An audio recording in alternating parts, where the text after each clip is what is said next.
What is the value of your historical and religious heritage? Bidders at $4,200,000. The Ten Commandments, Richard, it's yours. Sold for $4 million too. Auction house Sotheby's in New York just sold the oldest known tablet inscribed with the Ten Commandments for over $5 million after fees. Before you is a stone dating back over 1,500 years. It dates to the late Roman Byzantine period. It is inscribed in Paleo-Hebrew script in 20 lines, the verses of the Ten Commandments. Centuries later, the tablet was discovered during a railroad construction work near the now Israeli town of Yavne in 1913. The person who dug it up didn't realize its significance and brought it home and used it as a paving stone.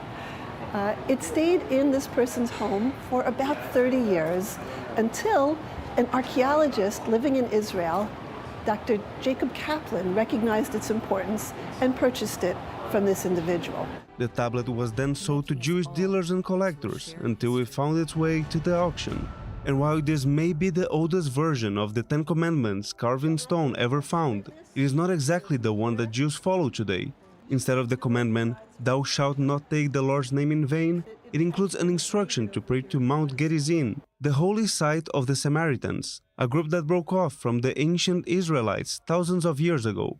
And though the original tablet carried by Moses was never found, it shares a similarity with the auction one. This stone weighs 115 pounds. It measures about 20 by 22 inches.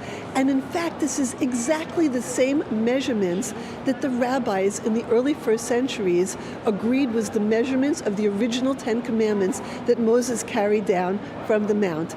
The oldest piece of the shared moral code to Judaism and other Abrahamic religions was bought by an anonymous buyer who plans to donate it to an Israeli institution.